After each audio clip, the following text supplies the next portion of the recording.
4 बोतल वोडका, काम या रोजका ने भारत का भविष्य तबाह कर रखा है।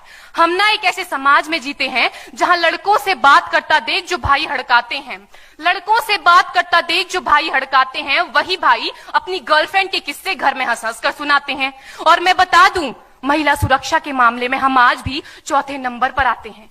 हम ना एक ऐसे समाज में जीते हैं जहां पत्थर की मूरत को लगते हैं 56 भोग और भूखे नंगे तड़पते सो जाते हैं लोग, भूखे नंगे तड़पते सो जाते हैं लोग। मजदूर को मजदूर समझिए, मजबूर नहीं।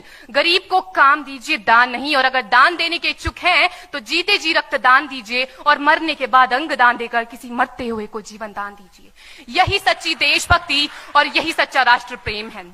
ना सरकार मेरी है, ना रब मेरा है। ना सरकार मेरी है, ना रब मेरा है, और ना ही ये बड़ा सा नाम मेरा है। बस इतनी सी बात का गुरूर है मुझे कि मैं भारत की हूं और ये भारत मेरा है और ये भारत मेरा है। परंतु एक वैचारिक बीमारी हमारे समाज में मुझे नजर आती है। कहा जाता है हम दुनिया के सबसे बड़े लोकतंत्र हैं, जहां हिंदू पैदा होते हैं, मुस्लिम, सिख और ईसाई भी पैदा होते हैं, लेकिन बदकिस्मती है अब इंसान पैदा नहीं होते। और मेरे विचारों में ना हिंदू की जरूरत है, ना मुसलमान की जरूरत है। राष्ट्र निर्माण के लिए केवल अच्छे इंसान की जरूरत है, केवल अच्छे इंसान की जरूरत है। जरा सोच कर देखिए, ये पेड़ पौधे और शाखाएं भी परेशान हो जाएं अगर परिंदे भी हिंदू और मुसलमान हो जाएं। एक शैक्षणिक बीमारी भी हमारे समाज में मुझे नजर आती है, और बड़े ही आश्चर्य की बात है, जिस देश ने पूरी दुनिया को तक्षशिला और नालंदा देकर के विश्वविद्यालय शिक्षा की बुनियाद रखी, आज विश्व के 100 सर्वश्रेष्ठ विश्वविद्यालयों में हमारा एक भी विश्वविद्यालय खड़ा नहीं हो पाता। जहां एक और हमारे पास IIT, IIM और NIT जैसे शिक्षण संस्थान हैं, तो वहीं दूसरी ओर इस देश के गरीबों को बेरोजगारी की जमात में खड़ा करने के लिए उनके हाथ में सर्व शिक्षा अभियान का झुंझुना पकड़ा दिया जाता है। और मैं बता दूं, इस शैक्षणिक बीमारी का केवल एक कारण वो ये कि हमारे देश की शिक्षा नीति केवल 2 तरह के लोगों के लिए बनती है। पहले वो जो विद्वान हैं और दूसरे वो जो धनवान हैं। इसी तरह की कई गजब की बीमारियां हैं, और इन बीमारियों की जो जड़ है ना, वो हमारा अंधविश्वास। और मेरे विचारों में जब तक इस देश का युवा अपनी सफलता के लिए मंदिरों में जा जाकर नारियल फोड़ फोड़ कर भगवान को रिश्वत लगाता रहेगा, हमारे समाज का शिक्षित वर्ग ही बिल्ली के रास्ता काटने पर खड़े हो जाना, अपने धर्म अपनी जाति को ऊंचा मानकर दूसरों के धर्म की अवहेलना करता रहेगा, तब तक ना तो इस देश से अंधविश्वास खत्म होगा और ना ही हमारा राष्ट्र निर्माण संभव होगा। हमारी संस्कृति, हमारी सभ्यता को दुनिया ने शीश नवाया है, तो क्यों आस्था के नाम पर हमने अंधविश्वास फैलाया है? मेरे विचारों में हमारा राष्ट्र निर्माण तब संभव होगा जब इस देश में महिलाओं की पूजा नहीं, उनकी इज्जत की जाएगी। राष्ट्र निर्माण तब संभव होगा जब हम जातिगत आरक्षण नहीं बल्कि सामाजिक सशक्तिकरण पर बात करेंगे। राष्ट्र निर्माण तब संभव होगा जब स्वच्छता अभियान में केवल सरकार नहीं बल्कि सड़क पर चलने वाला हर एक नागरिक हाथ बंटाएगा, स्वच्छ भारत स्वस्थ भारत को दिल से अपनाएगा। असल मायने में हमारा राष्ट्र निर्माण तब संभव होगा जब एक गरीब बच्चा मध्याह्न भोजन के नहीं बल्कि ज्ञान अर्जन के लिए सरकारी स्कूल की चौखट पर कदम रखेगा। और हमारा राष्ट्र निर्माण तब तक संभव नहीं होगा जब तक एक नागरिक नैतिक रूप से सटीन, चारित्रिक रूप से भ्रष्ट, मानसिक रूप से दिवालिया, धार्मिक रूप से अंधा, राजनीतिक रूप से गंदा, स्वैच्छिक मान मूल्यों के आंकड़ों में जिन्न शिन्न पैपंदमयी अखंड भारत को खंड खंड करता रहेगा। तब तक हमारा राष्ट्र निर्माण संभव नहीं होगा। बड़ी बड़ी बातें नहीं, छोटी छोटी कोशिशें करनी होगी, क्योंकि ठोकर हमें पहाड़ से नहीं पत्थरों से लगा करती है। I being an Indian, I being a student, I being a symbol daughter of this motherland feel proud to be an Indian। और मैं सैल्यूट करना चाहूंगी सरहद पर दिन रात हमारी रक्षा के लिए खड़े हर उस जवान को, इस देश की पुलिस, प्रशासन और किसान को, और इस देश के हर उस व्यक्ति को जो अपना काम पूरी ईमानदारी, पूरी मेहनत और पूरी लगन से करते हैं, जिनके बिना राष्ट्र निर्माण की कल्पना करना भी असंभव सा लगता है। और आज इस मंच पर पूरी जिम्मेदारी के साथ मैं भारत की बेटी ये कहती हूं कि हमारा राष्ट्र निर्माण तब संभव होगा जब हम सभी, मैं, आप, हम सब मिलकर प्रयास करेंगे, क्योंकि हमारे देश की जिम्मेदारी नहीं है हमें आगे ले जाने की, हमारी जिम्मेदारी है अपने देश को आगे ले जाने की, अपने राष्ट्र को आगे ले जाने की, अपने वतन को आगे ले जाने की। शाली है कि हमने स्वतंत्र भारत में जन्म लिया। यूं तो आजादी की लौ 1857 में ही जल चुकी थी, जो वर्षाल बनकर 1947 में हमारे देश को आजाद कराई। प्राचीन, मध्यकालीन और वर्तमान भारत के उदाहरणों से स्पष्ट करना चाहूंगी कि जब हम फिरंगियों के फेरे में फंस गए थे तो रंग दे बसंती चोला की एक आवाज पर टोलों के टोले उमड़ आते थे और उनके वंदे मातरम के नारों से खून में आने वाला 5-5 डिग्री का तूफान अंग्रेजी शासकों की जड़ों में तूफान ला देता था। लोग मर जाते थे, मिट जाते थे, फांसी चढ़ जाते थे, तो वो भी अपनी देशभक्ति साबित कर रहे होते थे, क्योंकि ये उस दौर की देशभक्ति की कसौटी थी।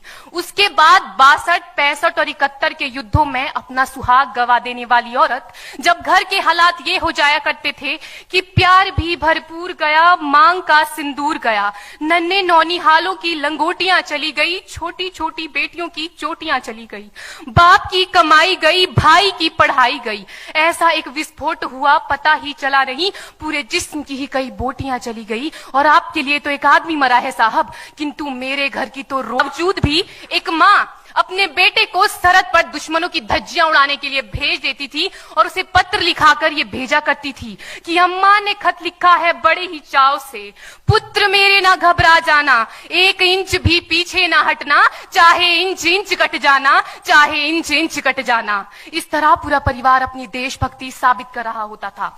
तब देश बलिदान मांगता था, तब देश लड़ जाने को कहता था, तब देश मर जाने को, मिट जाने को, फांसी चढ़ जाने को कहता था। किंतु आज देश लड़ जाने को नहीं कहता, आज देश मर जाने को, मिट जाने को, फांसी चढ़ जाने को नहीं कहता, बल्कि मेरे विचारों में यदि कोई व्यक्ति अपना काम पूरी ईमानदारी, पूरी मेहनत और पूरी लगन से करे ना, तो वही सबसे बड़ा देशभक्त है। मैं नहीं मानती कि फेसबुक और व्हाट्सएप की डीपी को 3 रंग में रंगना ही देशभक्ति है। और यदि आप कहेंगे कि साल में 2 बार हाथ में तिरंगा ले लेना देशभक्ति है, तो मैं पूछना चाहूंगी कि फुटपाथ में रहने वाला वो बच्चा ट्रैफिक की छांव में नंगे पांव में जब तिरंगा बेच रहा होता है, तो क्या इसे आप उसकी देशभक्ति कहेंगे? ये उसकी देशभक्ति नहीं, उसके पेट के भूख की शक्ति है जो उसे ऐसा करने पर मजबूर करती है। क्योंकि ना मस्जिद को जानते हैं, न शिवालों को जानते हैं, ना मस्जिद को जानते हैं, न शिवालों को जानते हैं। जो पेट के भूखे होते हैं ना, वो सिर्फ भोजन के निवालों को जानते हैं, वो सिर्फ भोजन के निवालों को जानते हैं।